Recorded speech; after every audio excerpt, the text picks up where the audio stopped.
Welcome to the Maple Leafs Lounge, brought to you by the Hockey Writers. I'm Kevin Armstrong, one of the writers for the Leafs team, joined by Peter Baracchini and Jim, the old Prof Parsons Sr. It's nice to see you guys today.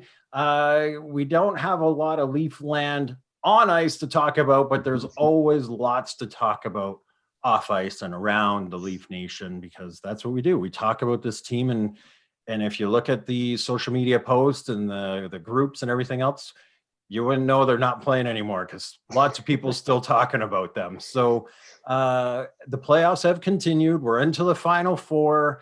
In some interesting lines by Dougie Hamilton from the Carolina Hurricanes. Not so happy that they got beat by Tampa Bay, who he says is a team $17 million over the cap. Now, Toronto was guilty of some similar cap shenanigans at the end of the season. I don't know where they would have been, maybe at least $5 million over. But is this something that the league should be looking at, that the cap should be in place for playoffs? Peter, we'll start with you. Yeah, they got to think of something. I mean, this loophole has been going on since the Patrick Kane one, and that's what has been alluded to, the Patrick Kane loophole, where they were able to acquire a bunch of, great depth players, Antoine Vermette, during that cup run, and it paid off when Patrick Kane was out.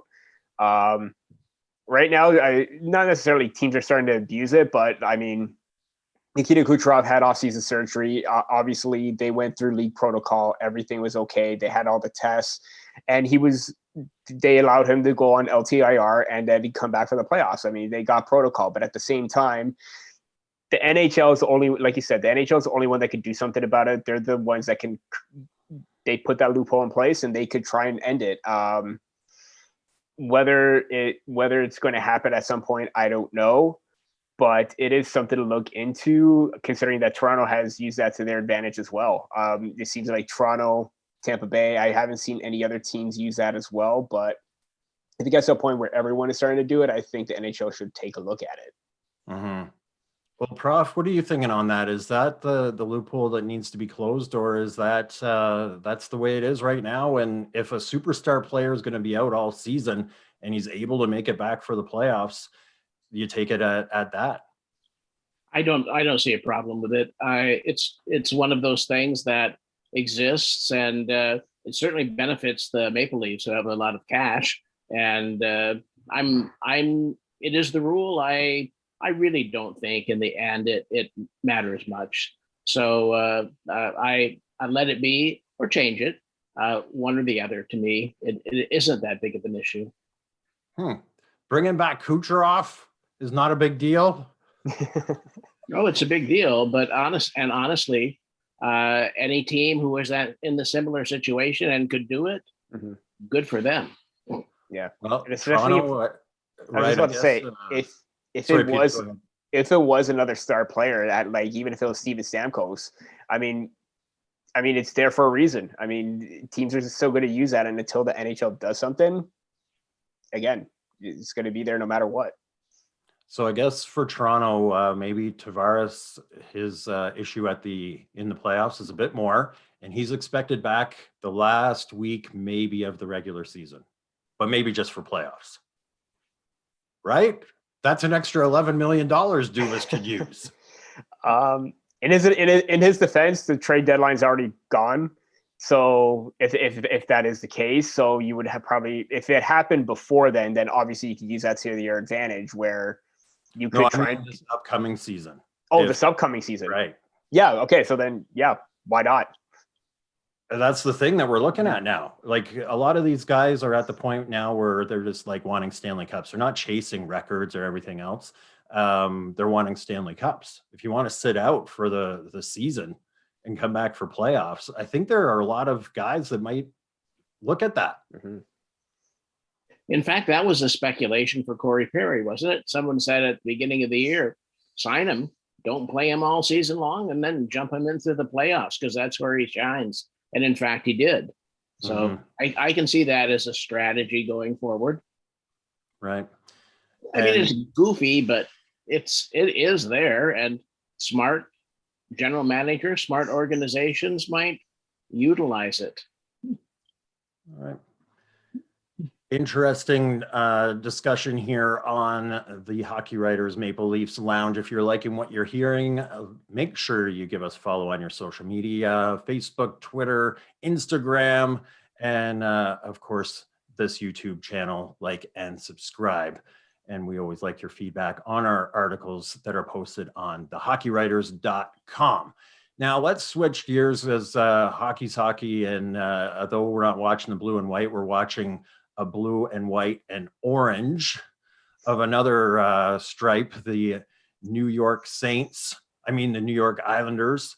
I love that chirp, but I still look at that team, and I wrote an article about it last year when we were under the similar circumstances.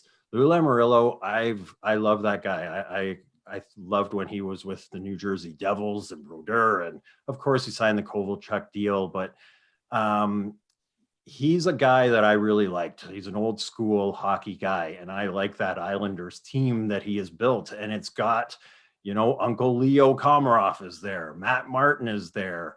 It's a gritty team that still has some skill, and you can't help but wonder what the Toronto Maple Leafs would look like if Lou Lamoriello was still in charge.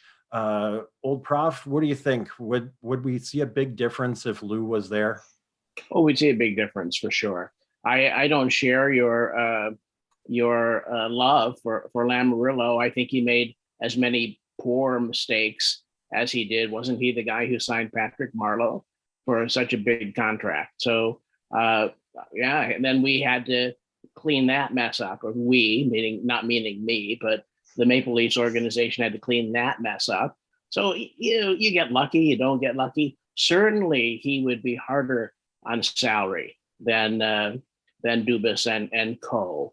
That said, it's hard for me to blame the Maple Leafs, because who could have seen the pandemic coming? And without that pandemic, we would not have the salary cap issues that we have. So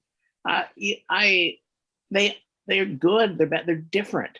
And Dubas is different than Lamoriello. Lamoriello has some things that are good for him. The process that Shanahan and Dubas have is, from my mind, a good team building, organizational building process. I like it. All right. So I would say for sure on the signings that Lou would have never signed Nylander to $7 million. I'm thinking that's a guarantee. I also don't know if he would have traded Kadri. What do you think, Peter? How different would this team look under Lou? Yeah, a lot of good what ifs. I mean, I still think maybe you could try and get William Nylander under $7 million. I would think that Lou would try and push hard for that number, because he's benefiting from that contract no matter what, and he's playing like a $6-7 million player right now. We saw that in the playoffs. He was practically the best player and the most noticeable one at that. Would he probably trade Kadri? I'm on the fence with that. I'm not sure if he would, but given the fact that, 2 suspensions in a row in the playoffs, you would have to probably think that maybe his leash probably would have been shorter, and Lou would probably be reluctant to maybe sit down and have a talk with him, saying, we got to change your mentality. Maybe not pull the trigger on a move right away, but maybe down the line if it crept in. A lot of what ifs. And Prof brought up the Patrick Marleau signing. The Nikita Zaitsev signing was probably really bad as well, for just over $4 million after one good rookie season, and then his play started to decline right there. So I think some of the signings that he may have done really hurt the team right now, and Dubas had to fix up the mess that he made. Maybe if he had the same coach with Toronto as opposed to Babcock, maybe we could see a difference, because we see how Barry Trotz is coaching the team right now. But other than that, player-wise and management-wise, I think Dubas would probably have a good advantage over Lamoriello at that spot. Right. Lamoriello was smart in hiring Trotz. He's an amazing coach. And his trouble in Washington, he saw that. He picked the low-hanging fruit there. And that was a smart move.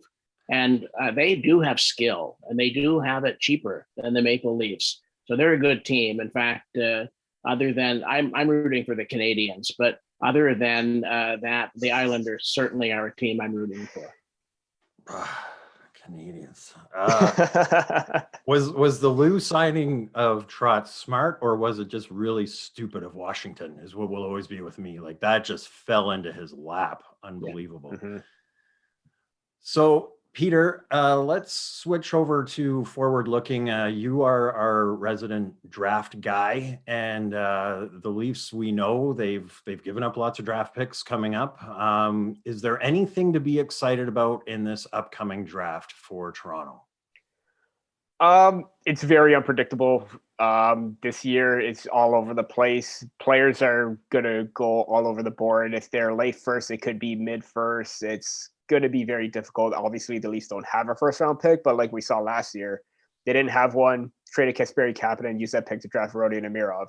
So if Kyle Dubas is willing to make a move on, let's say, I'm not going to insert a player because I don't know who's on the market and who isn't. But if he is able to get a first round pick this year, you can rest assured that he's going to benefit that and use that to his advantage. But they picked 57th overall. I'm writing something up right now on some targets in the late second round. My favorite one that's standing out to me is Allen Zellweger from the Everett Silvertips. He's smaller guy, plays like Samuel Girard with a high tempo, high offensive game. His skating is his best asset, great puck mover. Obviously someone that could benefit in the Maple Leaf system, given how, they like to get the offense from the back end, but he's very smart defensively. So he has that two-way ability in him, sort of like Rasmus Sandin. And I think that he's one target that they should look at with that 57th pick. If they decide to trade down and get two more assets from that, so be it. But I would take that pick with Allen Zellweger. Will he be there for 57th? He sounds pretty good. The thing is, I took notice of him before the U18 tournament with his play with Everett. His play at that tournament solidified as a second rounder. Some people are having him, or some scouts are having him as a late first. So it depends on where he is. Central Scouting has him ranked, I believe, in the 40s. So that's in their wheelhouse as possibly as a late second rounder among North American skaters. So it's a possibility. If he decides to go earlier, then a team is really smart with their scouting because they're landed a really great prospect. And that is coming up this summer. So would there be a move coming up? If you're Chris Johnston and you're showing up on the Steve Dangle podcast and you need to generate some buzz when there's no buzz around Budland right now, the quote is, there's going to be one player on this roster on opening night that is going to get everyone excited. I'm talking a big name or big promise player, and no one's going to see it coming. I think they're going to make a big move of some sort. It's not just going to be the same group next season. So if you want to break down that into sentences, there's going to be one player on this roster on opening night that's going to get everyone excited. I hope there's four of them. They're behind there that they get me excited every game right now. So that's good. But if you're adding another big name or big promise player, that's a strange line that no one's going to see coming. So, okay. I don't know. We all like Chris Johnston here. It's just a very mysterious kind of line to throw out there. So old Prof, what are you taking from that line? It just reminds me, my dad used to say, there are many things that cannot be known, and I don't know any of them. It's an odd thing. And I really do, of all the hockey insiders, I am a Chris Johnston fan, and I am an Elliot Friedman fan, but every once in a while they do something silly. And I think that's just something silly. It's like running a pilot for something that doesn't exist. I don't know what it is. I can't get my head around it. It just stirs the pot, and that's fun. But where to go with it, I have no idea. You're right. It is fun. And that's the thing. When you're following the NHL chat forums and everything, any player that's even somebody has a breath that might be leaving a franchise, it's all talked about with Toronto. And of course, there's been speculation. There's been names like Jack Eichel. How are you going to afford that? I don't know. Evander Kane's been another one that's been talked about that I'm not believing either of those. But these are the types of things. And when we hear a line like that, we can just let our imagination run wild at this point. So, Peter, we've kind of talked about this roster looking pretty similar next season because of the 40 million on the core four. But is there, in your view, is there any fire behind that smoke right now? Like the Prof said, I don't know either. There are a lot of unknowns with that statement, and it's kind of like Elliot Friedman 2.0 when he mentioned the mysterious forward at the deadline that he wrote down that turned out to be Mikael Granlund. So, I mean, at that point, at least we had a name to work with or like possibilities. But right now, you have significant impact and a lot of promise. So I'm looking at maybe you try if he's looking to upgrade his defense. I know that Ryan Ellis's name was out there. I can't remember if Ryan Ellis's name was out there because there were 3 untouchables. I think it was Yossi, Ellis, and Rene at that time for Nashville. Mm-hmm. So maybe Matthias Ekholm is a name that a lot of people speculated would probably move. Cheap contract, left-handed shot. If there is a promise, I'm pretty sure that there's a prospect that maybe he would have wanted that didn't get his hands on and maybe looking to pay that price. That's really looking to make the jump into the NHL right now and possibly have that significant impact where, you know, he just didn't get a chance to. I know that he traded for Philip Hollander in the Kasperi Kapanen deal, and he was a player that he wanted but was gone before the selection. So there's that aspect as well. Is there a roster player that could surprise everybody? Absolutely. Is there a prospect that could come up and make an immediate impact? A lot of them are out there. I know the LA Kings have got a lot of them. I don't know if they'll part with them, but a lot of options. And lots for us to talk about on that front. Once again, if you're liking what you're hearing, make sure you subscribe to this podcast on your favorite podcast networks. We're on iHeartRadio now because everybody loves the Maple Leafs. And of course, the Maple Leafs Lounge as well. And they're all here for the old Prof with that. Look at that. Great Always. Smile on the old Prof. He's finally back. He took a bit. He wasn't on the show for a little while because we're getting worried. We thought maybe the playoffs took a run on you as well. We were feeling sick. So it's nice to have everybody back. We don't have Alex this week, but that's okay. I think he's out hanging around the arena right now, trying to find who's coming and going. And he'll bring it back to us next week. Maybe. He's our insider. He's the insider. Yes. So with that said, let's talk about an outsider. Because I had to write a story on it. It came up on social media.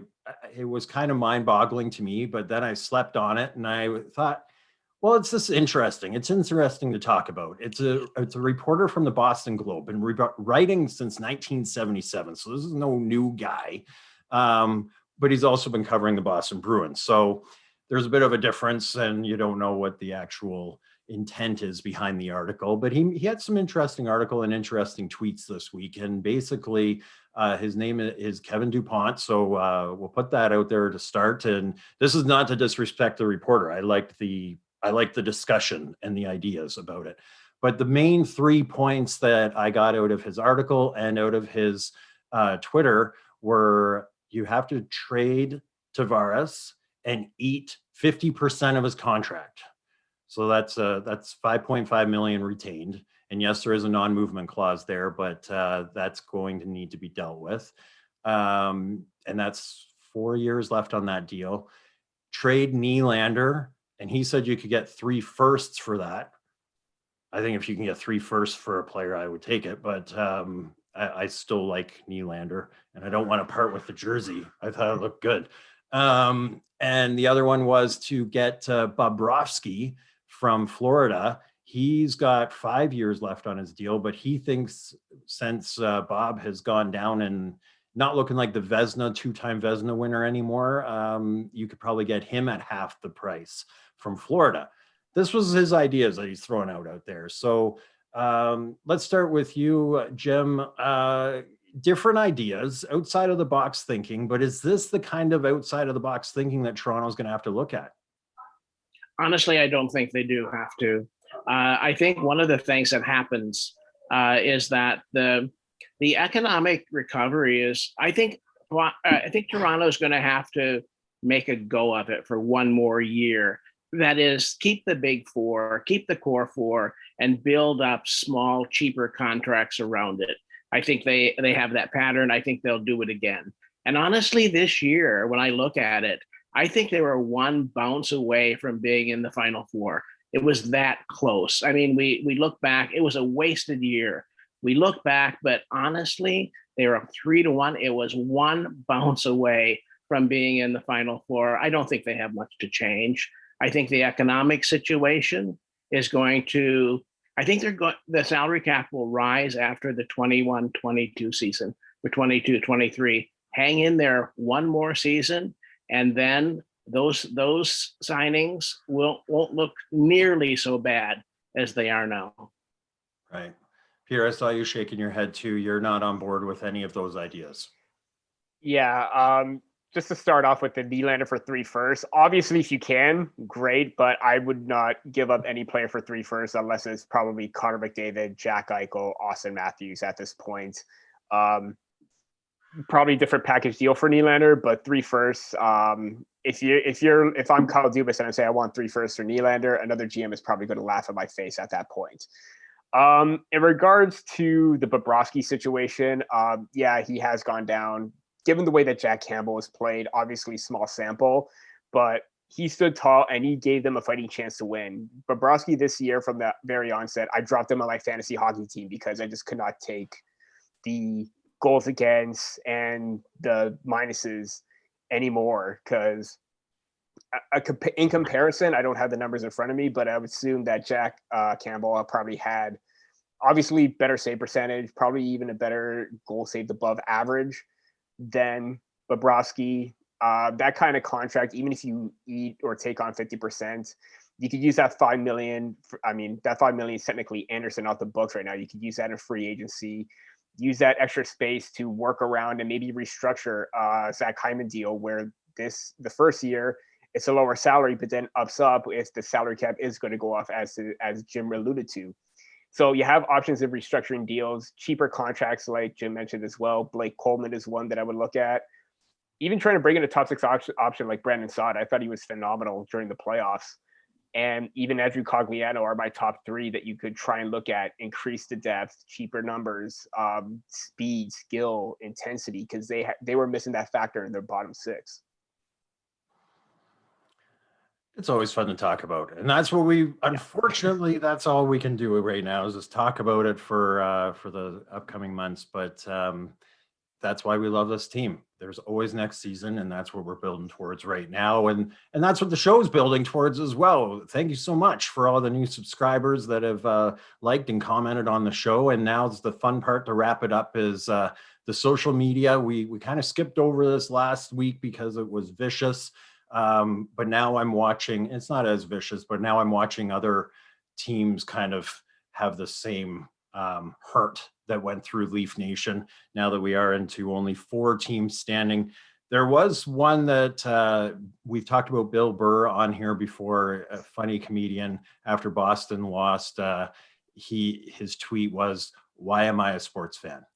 And I've had that feeling so many times. I'm like, I am just never going to watch ever again. I can't take this anymore. And that's not even just with hockey. Man, they can take you on an emotional roller coaster, can't they? But one that I found really funny is there was a post going around that said the box office movie that was number 1 on your 10th birthday is now the rest of your 2021 will turn out for you. And Nick Foligno commented on it, and he said, "Not good. #Titanic."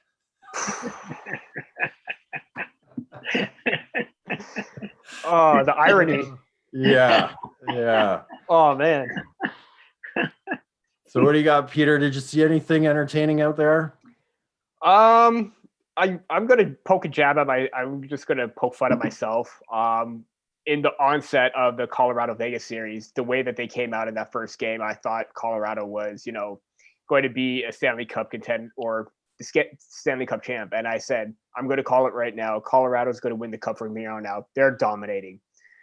5 games later, obviously it did not go very well. So I just wrote, yeah, this turned out very well. Sigh. I mean, these playoffs are very entertaining. Anything can happen in just a split second. And the fact that they had a 2-0 series lead, lose 4 straight. I mean, it was going to come down to Vegas or Colorado in that division, no matter what. Vegas proved to be the difference maker, but I'm just kind of sad because the way that McKinnon played, Landeskog, Rantanen, I think they deserved better. They got a good group going forward. I don't think you got to change much. It's just overcoming that hurdle with them. How about you, old Prof? I know that you always like reading the comments section and things like that. Anything entertaining in there for you this week? Well, not so entertaining so much, but the thing that surprised me the most is the polarizing nature of Mitch Marner. The Mitch Marner trade move really is seeming to pick up speed. And I go back to, I wrote a column not long ago suggesting that over the season, Mitch Marner won the fans back after the polarizing and negative contract negotiations that were so public. That may not be the case anymore. And I think that's going to be a very interesting thing going forward. And honestly, I can see fans, and I wrote this, booing Marner the first day back, the first day in front of fans, the first day of the season, of a new season, for him to be booed, unfair, totally unfair. And that would be a sad thing. I keep remembering now that I'm 75 years old, but these are kids that are 23 and 24 years old. They do not deserve booing from the fans. I really hope that doesn't happen. I think you're right. If right then and there might be, but we're talking October, September that the puck's going to drop. All of our hurt feelings are going to be over. I really hope there's not booing. That would be really tough. I agree with you. Okay. And we're also going to send out for Nick Foligno lifeboats. So we want him okay. No sinking for Nick Foligno, even if it's with Toronto or not. We need him coming back strong. He's a good guy.